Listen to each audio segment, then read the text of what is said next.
Homeward Bound, December 8. The Destiny of the False Shepherds. Wail, shepherds, and cry. Roll about in the ashes, you leaders of the flock, for the days of your slaughter and your dispersions are fulfilled. Jeremiah 25, verse 34. The minister who has sacrificed truth to gain human favor now discerns the character and influence of his teachings.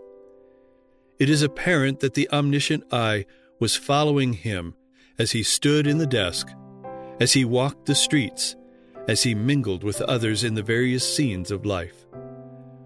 Every emotion of the soul, every line written, every word uttered, every act that led people to rest in a refuge of falsehood has been scattering seed. And now, in the wretched, lost souls around him, he beholds the harvest. Ministers and people see that they have not sustained the right relation to God.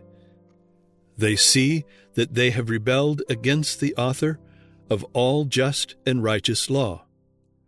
The setting aside of the divine precepts gave rise to thousands of springs of evil, discord, hatred, iniquity, until the earth became one vast field of strife, one sink of corruption. This is the view that now appears to those who rejected truth and chose to cherish error. No language can express the longing which the disobedient and disloyal feel for that which they have lost forever, eternal life. Those whom the world has worshipped for their talents and eloquence now see these things in their true light. They realize what they have forfeited by transgression, and they fall at the feet of those whose fidelity they have despised and derided, and confess that God has loved them. The people see that they have been deluded. They accuse one another of having led them to destruction, but all unite in heaping their bitterest condemnation upon the ministers. Unfaithful pastors have prophesied smooth things.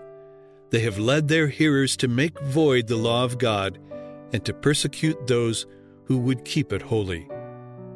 Now, in their despair, these teachers confess before the world their work of deception. The multitudes are filled with fury. "We are lost," they cry, "and you are the cause of our ruin." And they turn upon the false shepherds.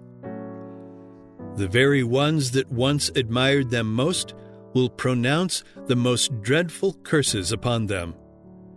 The very hands that once crowned them with laurels will be raised for their destruction. The swords which were to slay God's people are now employed to destroy their enemies. Everywhere there is strife and bloodshed. The Great Controversy, pages 654 to 656.